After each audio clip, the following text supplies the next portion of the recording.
নমস্কাৰ মোৰ চেনেলৰ অন্য এটা ভিডিঅ'লৈ আপোনালোক সকলোকে স্বাগতম জনাইছোঁ। আজি মই ডিমৰ এটা ধুনীয়া সুন্দৰ ৰেচিপি এটা লৈ আহিছোঁ। খাবলৈ বহুত টেষ্ট হয় আৰু একদম কম সময়তে হয়, যাৰ কাৰণে লৈছোঁ মই ডিম দুটা মাজে মাজে ফালি লৈছোঁ।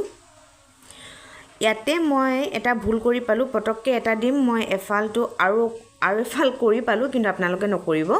অকল ডিম দুটা মাজতহে দুফাল কৰিব, তেতিয়া মানে ফ্ৰাই কৰিবলৈ ভাল হয়। আৰু ইয়াত লৈছোঁ পিঁয়াজ, নহৰু আৰু জলকীয়া 3টা।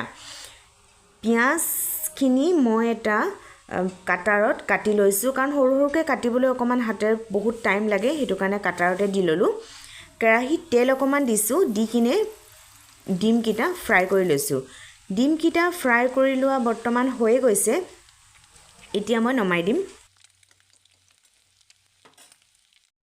ডিম ফ্ৰাই কৰা কেৰাহীখনতে মই লৈছোঁ। এতিয়া মই দি দিছোঁ পিঁয়াজ। ইয়াত অৱশ্যে তেলো বৰ বেছিকৈ নালাগে, আজি মই অকল এজন মানুহৰ কাৰণে বনাইছোঁ, সেইটো কাৰণে মই 2টা ডিম লৈছোঁ। আপোনালোকে নিজৰ মানে ইচ্ছা অনুযায়ী ডিম দিব কিমান হয়। আৰু ইয়াতে মই দি দিছোঁ অকণমান চয়া চচ। মছলা ইয়াত একো ব্যৱহাৰ নকৰোঁৱেই, সেইটো কাৰণে দিছোঁ অকণমান টমেটো চচ।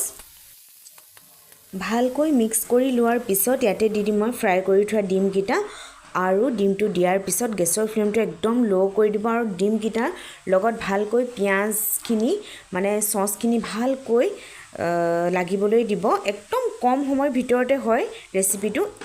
আপোনালোকে যদি এনেকৈ ডিম বনাই খোৱা নাই, এবাৰ বনাই খাব, খাবলৈ বহুত টেষ্ট হয়। বিশেষকৈ সৰু সৰু ল'ৰা ছোৱালীবোৰৰ কাৰণে খাই বহুত ভাল পাব।